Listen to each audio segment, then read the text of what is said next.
Imaginez ceci, vous avez recueilli les besoins du client. Vous avez fait des recherches préliminaires pour savoir si le projet est faisable. Et maintenant, quand c'est le moment d'exécuter le projet proprement, vous découvrez des contraintes très sévères. Tellement sévères que vous pensez déjà à l'abandon du projet.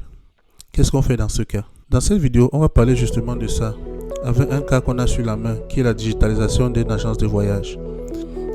Mais avant d'explorer la situation, il faudra qu'on se rassure qu'on est tous sur la même page. C'est quoi en fait le projet? Dans cette série d'épisodes, nous intégrons des systèmes essentiels dans une plateforme en ligne sur mesure pour une agence de voyage dans le but d'améliorer considérablement sa productivité et sa rentabilité. Cette plateforme permettra aux clients et prospects de réserver des billets d'avion, des chambres d'hôtel, de réserver des appartements meublés, louer des voitures et réserver des itinéraires touristiques. Les applications qu'on va intégrer avec le système sont Zoho CRM pour automatiser et orchestrer entièrement des tâches liées au marketing et la facturation client. L'API WhatsApp pour automatiser la communication avec les clients dans le cadre du traitement de réservation. Connexion aux principaux réseaux sociaux pour permettre au plus grand nombre de clients et prospects d'accéder aux services de l'agence en toute simplicité et facilité. Des chatbots conversationnels basés sur ChatGPT pour répondre aux questions des clients à tout moment et même déclencher certaines opérations à la demande du client. Une intelligence artificielle capable de faire des suggestions de réservation aux clients. Maintenant qu'on est tous sur la même page, observons le problème.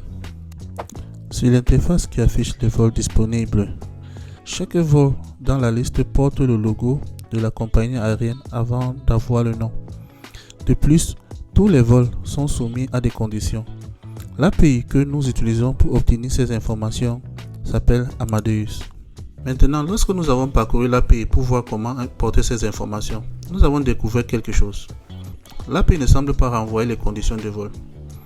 Nous ne pouvons avoir que les conditions liées au sac que vous pouvez emporter dans l'avion. Et c'est problématique car le client nous a spécifiquement dit que cette information était cruciale pour le client effectuant des réservations. C'était le premier problème. Le deuxième problème est que l'API ne renvoie pas le logo de la compagnie aérienne, tandis que l'une des choses qui a fait apprécier le design de l'interface au client était le fait que les vols disponibles portaient le logo de la compagnie. Ce sont ces deux principaux problèmes que nous avons rencontrés. Alors, comment on gère ça? Les solutions que nous avons imaginées pour ces défis sont las suivantes. Lorsque nous faisons une demande de disponibilité des vols via l'API d'Amadeus, celui-ci ne renvoie pas vraiment le nom littéral des compagnies aériennes. Elle renvoie plutôt le code IATA. Le code IATA est le code utilisé pour identifier toutes les compagnies aériennes. Alors, dans notre base de données, donc la base de données de notre système, nous consacrerons quelques colonnes dans lesquelles nous insérons tous les codes IATA et les associer au nom des compagnies aériennes et leur logo.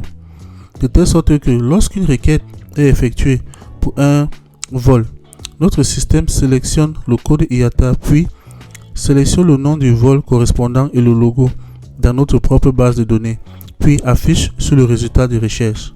Pour le deuxième problème, nous avons pris contact avec l'équipe d'assistance de l'API en espérant qu'ils nous indiquent les bonnes directions pour obtenir ces conditions de vol.